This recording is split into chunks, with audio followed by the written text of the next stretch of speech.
నిత్య కళ్యాణం పచ్చతోరణం అని ఎవరికి పేరండి? ఎక్కడ పేరు? ఈ హడావుడంతా చూస్తుంటే రసం, ఈ హడావుడంతా చూస్తుంటుంటే మీకే తెలిసిపోతుంది కదా.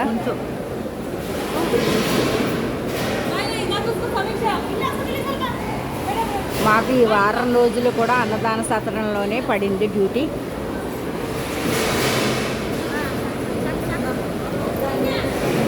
చాలా మటుకు ఇప్పుడు టైం అటు ఇటుగా 3 అయింది. 3 అవుతున్నా సరే అసలు ప్రొద్దున్న 8ంటికి వచ్చిన వాళ్ళు అలా వడ్డిస్తూనే ఉన్నాం. మాకైతే టైం తెలవట్లేదు. రాత్రి వరకు అయినా సరే వడ్డించేంత ఓపిక మాకుంది.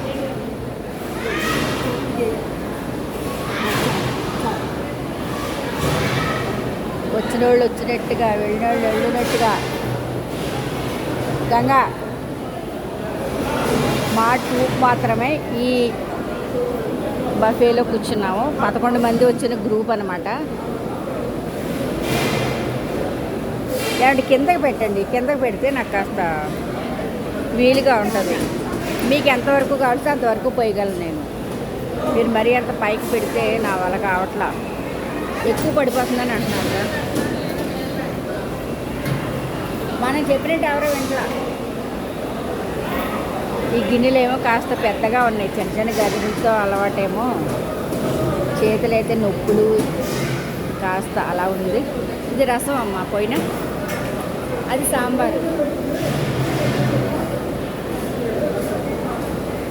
ఇన్ఛార్జ్ కూడా వీడియో తీసుకుంటున్నాడు. రసం ఇక్కడ పెట్టండి, కిందకి పెట్టండి. అంత కిందకి ఏమొద్దు. ఇంకా పోయినా, ఇంకా పోయినా.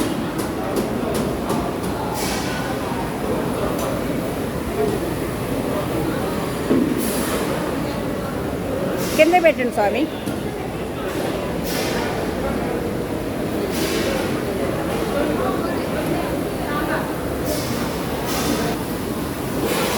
కింద నేలంతా శుభ్రమైన చేయడానికి మిషనరీ.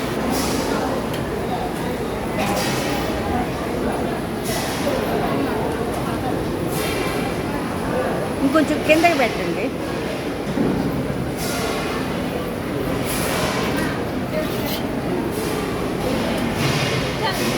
ఒక్కో ప్రాంతంలో ఒక్కొక్క రకమైన తిండి అలవాట్లు ఉంటాయండి.